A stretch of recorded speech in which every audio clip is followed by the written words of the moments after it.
tremendous NFL insider friend of the show. Good morning, Mike. How are you?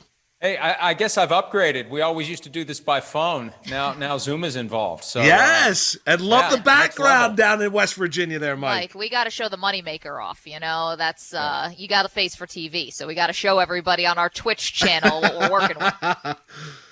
Makeup does wonderful things. That's all I'll say. Tell I me still about have my it. makeup on from being on Peacock earlier today. I got a bad habit of forgetting to take it off. Since it's an improvement, I just leave it on. There you go. Mike, Also, we'll get to lighting. we'll get to the Jets and the Giants. How about what Belichick and the Patriots have done here in the first day and a half or day of free agency?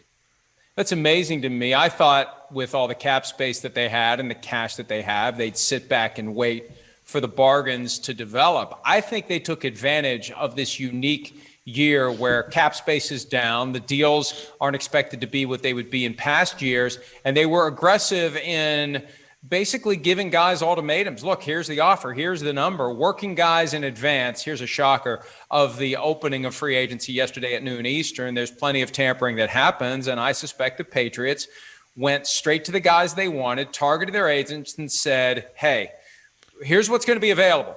And you can either take what we have or you can take your chances in a year where there is a depression in the NFL. Not just a $15.7 million salary cap drop, but a $25 million difference from where it was supposed to be. So if you don't want what we're paying, go ahead, have fun. And then you can explain to your clients later why you didn't get what you told them they were going to get. I think the Patriots were obviously very aggressive about that. And we see how many guys they've been able to sign, 8 and counting from other teams. The hell with compensatory draft picks. That's always a big part of their playbook.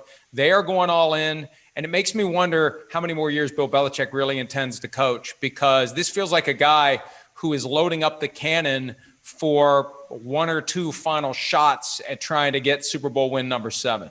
Yeah, I felt like it was Bill Belichick having like a midlife crisis or something. You can't buy a sports car or date a supermodel, but you can spend, hundreds of $1 million in the first day of free agency. But I think the biggest question is, what do they do at quarterback? I know they brought back Cam Newton on that 1-year deal and they have Stidham, but do you feel like that's where the Patriots are going to go into the 2021 season with those 2 guys as their quarterbacks?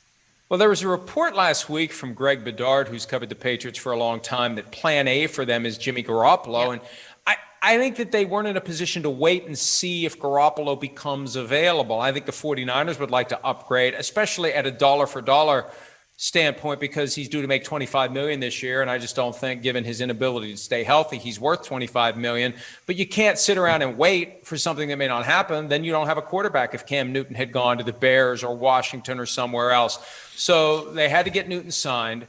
There are people who cover the team like Tom Curran of NBC Sports Boston who believes that if Garoppolo becomes available, the Patriots will be interested. And Newton's compensation is tied to him playing. It may be that he has competition to get on the field, and it could be that he ends up being the backup depending upon who else they get. So I don't think it's over, whether it's a first-round pick or whether it's a Jimmy Garoppolo, but I think it'd be more likely to be a veteran who comes in and plays now. Everything that the Patriots are doing in free agency suggests that when it's time to go use those draft picks, they're going to be looking for guys who can make a difference right now. They're trying to make the team better this year, and for good reason. Tom Brady's coming back to town with the Buccaneers, and even though they'd act like they don't care, surely they care about beating Tom Brady when he comes back to Foxborough later this year. Mike, as we're talking about quarterbacks, what's your read on what's going on with Russell Wilson in Seattle right now?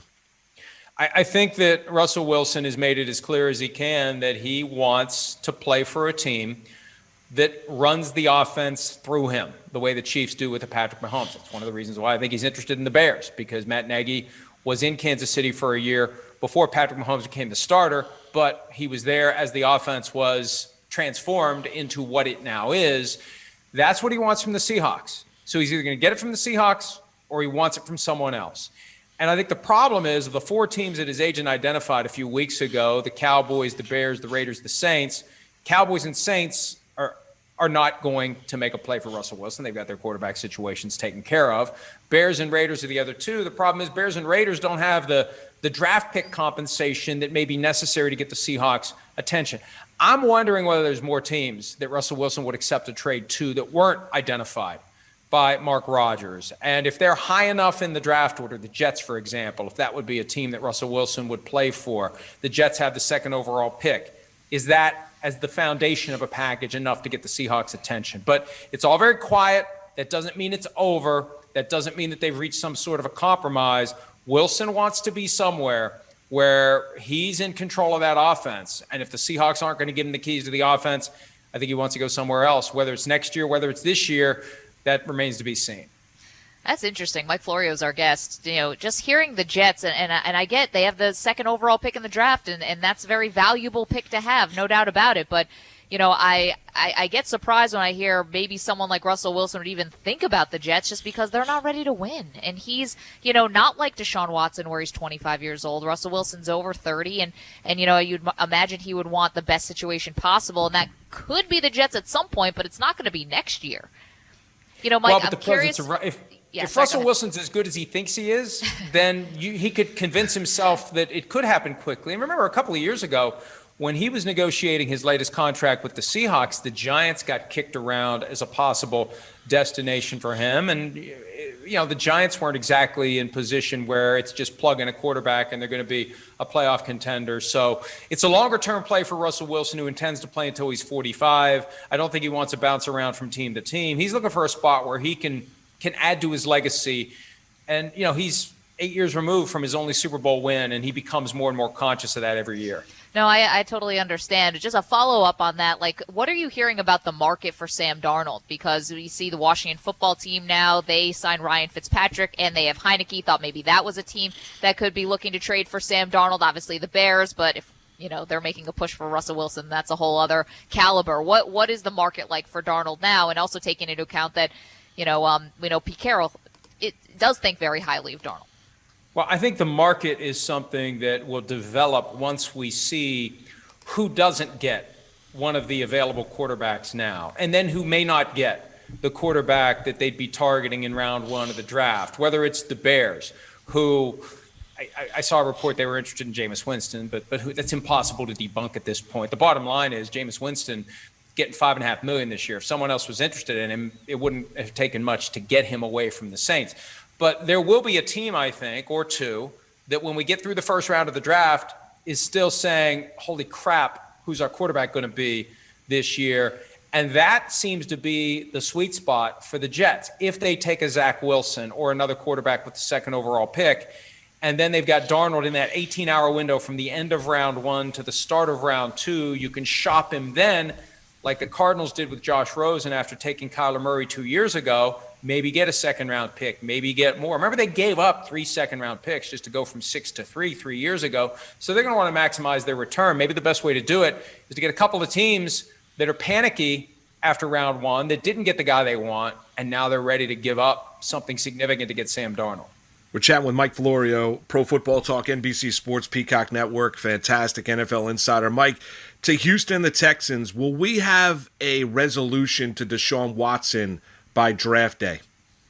I'd like to think we will.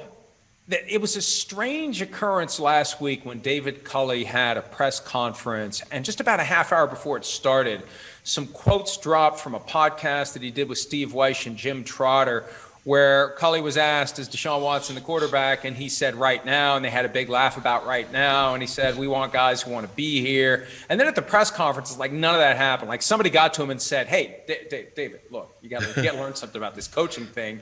You can't be completely candid in your feelings because we're trying to boost a trade market here. But, the way to look at what they're saying publicly and what they're saying in the candid moments is they are willing, but they're using this game they're playing of acting like they want to keep Deshaun Watson as a way to jack up the price. So I'd like to think by draft day he gets what he wants.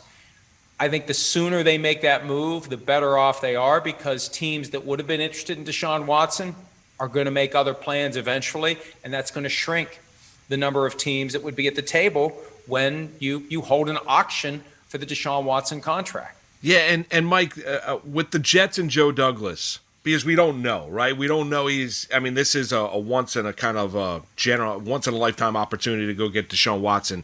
Do you think Douglas is the type of general manager that would be willing to give up 5 or 6 assets to go get Deshaun Watson? Do you think that's in his makeup as a GM? I think what it comes down to is what does he think about what he can do with that second overall pick? What does he think about Zach Wilson? Chris Sims, who co-hosts PFT Live with me 4 days a week, he is a firm believer in Zach Wilson. He thinks Zach Wilson has the potential to be a superstar. If the Jets think that, then forget about giving up all the assets. Let's go get him to start a rookie contract, pay him a low amount, use the extra money elsewhere before we have to give him a second deal. That becomes a no-brainer.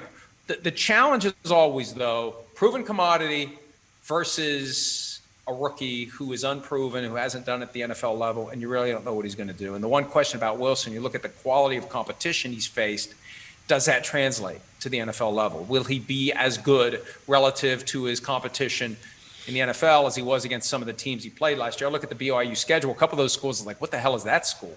So I think that's part of it. But if they believe in Wilson, then you don't do it. If you want to err on the side of a proven commodity and you want to go out and buy somebody that you can market to the fan base and say we've got a franchise quarterback, whether it's Deshaun Watson, whether it's Russell Wilson, then that's when the business side of it becomes a factor. And now that Woody Johnson's back, a lot of times the owners who don't want to be perceived as meddlers still find a way to meddle. And the easiest way to meddle is to nudge the franchise toward a franchise quarterback. Yes, we've seen this happen before with the Jets. Mike Florio is our guest. Okay, a couple for you on the Giants. Number one, any word about whether they're close to an extension with Leonard Williams? Obviously, the Giants, had to say goodbye to Dalvin Tomlinson, who didn't even end up getting this massive contract from the Vikings. I thought very reasonable at $20 million guaranteed for 2 years. But obviously, they couldn't fit both guys in with Leonard Williams on the franchise tag. Is there any update there? Well, the problem with a guy who's in the second year of his franchise tag, it makes it harder to calculate based on the tag what a long-term deal would be. First year of the tag, it's easy. You take the money this year, 20% raise by rule is what he'd get next year under the tag. That becomes the amount you're fully guaranteed at signing, and then you work from there year to year, whatever you think fair values are. For a guy who's in the second year, he's not going to get franchise tag next year. And most, he's going to get the transition tag. Even that would be a 20% raise. Third franchise tag is either a 44% bump or quarterback money, and the Giants aren't going to do it. So from Leonard Williams' perspective, he's kind of like in the Dak Prescott situation where it's like, okay, I know what I have in hand. I've got a big payday plus a ticket to the open market next year as a practical matter. What are you going to give me to get me to give up what I know I have? And that becomes a challenge. So they have until July 15 to figure it out.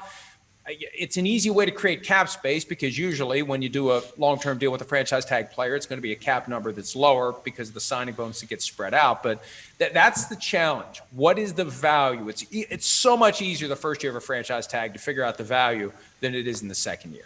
Mike, what are you hearing about there were a lot of rumblings yesterday about the Giants and Kenny Golladay. Is that still in play, even though they don't have a lot of money to spend? And obviously getting a long-term deal with Leonard Williams would probably free up some money. One of the practical realities was that Galladay's agent, Todd France, had a bunch of the pass rushers who got signed yesterday. So he was busy with Bud Dupree and Leonard Floyd and Carl Lawson.